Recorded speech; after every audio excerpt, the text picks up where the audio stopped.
آج اگر ہم اپنے گھر میں بیٹھ کے، اپنی مسجد میں بیٹھ کے حضور کی صورت میں انعام خداوندی کا شکریہ ادا کرتے ہیں تو اللہ کی رحمتوں سے بعید نہیں کہ اللہ فرشتوں سے کہے دیکھو صدیاں بیت گئیں، یہ آج بھی شکرانہ ادا کر رہے ہیں، اور یہ بات میری اور آپ کی بخشش کی ضمانت قرار پائے۔ تو حضور کی صورت میں جو انعام ہوا، حضرت حسان بن ثابت اکثر کہا کرتے تھے منا علینا ربنا ام بعث فینا محمدا، ہمارے رب نے ہمارے اوپر احسان کر دیا ہے کہ محمد عربی عطا کر دی ہے۔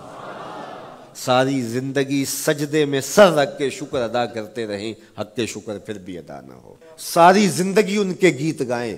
میں ایک رات کے میلاد کا صرف قائل نہیں ہوں کہ ایک رات میلاد کر لو اور پورا سال چھٹی، ساری زندگی حضور کا نام جپو، ساری زندگی حضور پہ درود پڑھو، لمحہ لمحہ حضور کے ذکر کا چراغاں کرو۔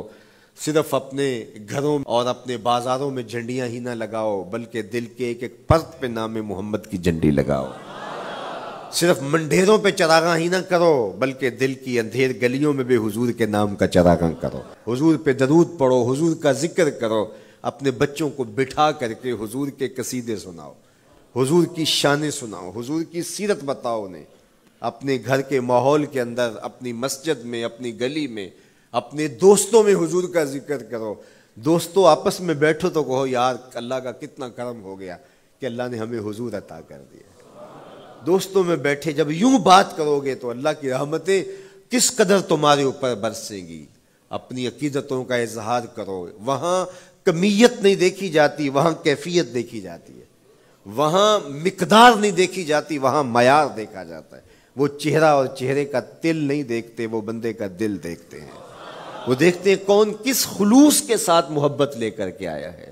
یار چہرہ تو چمکدار تھا، اسی لیے ابو لہب کہتے ہیں نا شعلے کی طرح چمکتا ہوا، لیکن جہنم کا ایندھن بنا، اور کالے رنگ والا، ہونٹ موٹے ہیں، لیکن کعبے کی چھت میں کھڑا اذان دے رہا ہے۔ تو عقیدتوں کے رنگ اور محبتوں کے رنگ حضور علیہ السلام کے ساتھ جب کوئی پیش کرتا ہے تو رائے گانی جاتی۔ یہ وفاداروں کا در ہے، یہاں بے وفائی کا تصور ہی نہیں ہے۔ وہ ہاتھ پکڑتے ہیں تو پھر چھوڑتے نہیں ہیں، اس لیے ان سے محبت کا ربط قائم کیجیے، اپنی اولادوں کو حضور کا پیار سکھائیے، اپنے گھروں میں میلاد کیجیے۔ لازم نہیں ہے کسی عالم دین کوئی بلاؤ، آپ اپنے گھروں میں حضور علیہ السلام پر درود پڑھیے گا، بچوں کو بٹھائیے گا، اور حضور کی سیرت کا کوئی واقعہ ان کو سنائیے گا۔ صحابہ اپنے بچوں کو بٹھا کر کے حضور کی سیرت بتایا کرتے تھے، حضور کا نقشہ بتایا کرتے تھے، حضور کے شمائل ذکر کیا کرتے تھے، اور کوئی صحابی ملتا تو تابعین جمع ہو جایا کرتے تھے اور اسے پوچھتے تھے اچھا بتاؤ حضور کی صورت کیسی تھی، زلفیں کیسی تھی۔ یہی میلاد ہے نا، میلاد میں حضور کے فضائل کا ذکر ہوتا ہے، شمائل کا ذکر ہوتا ہے، خصائل کا ذکر ہوتا ہے، اور موسم حج کا ہے۔ ایک اونچے ٹیلے پہ حضرت سیدنا ابو طفیل چڑھ گئے، یہ آخری صحابی ہیں، اس کے بعد کوئی صحابی نہیں، حضور کے وصال کے 100 سال بعد تک زندہ رہے۔ تو کہا لوگو آؤ، اس وقت روئے زمین پہ میرے علاوہ کوئی نہیں جس نے حضور کو دیکھا ہو، آؤ مجھ سے حضور کی باتیں سنو۔ لوگ جمع ہو گئے اور کہا صف لنا رسول اللہ، تم نے حضور کو دیکھا ہے تو بتاؤ حضور کیسے تھے۔ تو حضرت ابو طفیل نے 3 لفظوں میں میرے حضور کا حلیہ بیان کیا، یاد کر لو۔ حضرت ابو طفیل نے کہا کان رسول اللہ صلی اللہ علیہ وسلم ابیض ملیحا مقصدا، ایک تو چٹے رنگ کے تھے، ایک تو حضور کا رنگ گورا تھا، دوسری بات ملیحن حضور کا حسن نمکین تھا، اور تیسرا مقصدا حضور متوازن تھے، نہ قد لمبا نہ قد پست، سوا صدر والبطن، سینہ اور پیٹ برابر، لیسا بالطویل الممغط ولا بالکثیر المتردد، نہ پست کے عجیب دکھائی دیں نہ اتنے لمبے کے عجیب لگیں، بلکہ درمیانہ قد، لیکن اذا جامع القوم غامرہم، سن لو حضور کا قد تو درمیانہ تھا، لیکن جب لوگوں کے درمیان چلتے حضور کے کندھے لوگوں کے سروں سے اونچے دکھائی دیتے۔ یہ اللہ نے شان دی اپنے محبوب کو۔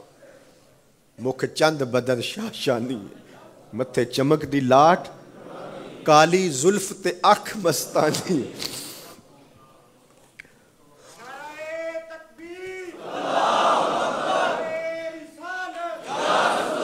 کالی زلف تے اکھ مستانی ہے، مخمو رکھی ہن مد بھریاں۔ حضور علیہ السلام کی جب آمد ہوئی، رحمت عالم صلی اللہ علیہ وسلم کو جب انہوں نے دیکھا نا تو اچانک ودا کے پہاڑوں کی اوٹ سے حضور دکھائی دیے۔ تو سیاہ پہاڑ ہیں، تو ان سے جب حضور کا چمکتا ہوا چہرہ دکھا نا تو بے ساختہ انہوں نے کہا طلع البدر علینا، وہ دیکھو چاند چڑھ گیا ہے، طلع البدر علینا، وہ دیکھو چاند چڑھ گیا۔ مورخ اسلام حفیظ جالندری نقشہ کہتے ہیں جنوبی سمت سے اٹھا ایک نوری غبار آخر، جنوبی سمت سے اٹھا ایک نوری غبار آخر، سواد شہر میں داخل ہوا ناکا سوار آخر، زباں پر اشرق البدر علینا کی صدائیں تھیں، دلوں میں ما دعا للہ دائی کی دعائیں تھیں، نبوت کی سواری جس طرف سے ہو کے جاتی تھی، درود و نعت کے نغمات کی آواز آتی تھی، کہیں معصوم ننھی بچیاں تھیں دف بجاتی تھی، رسول پاک کی جانب اشارے کر کے گاتی تھی، اور کہتی کیا تھی؟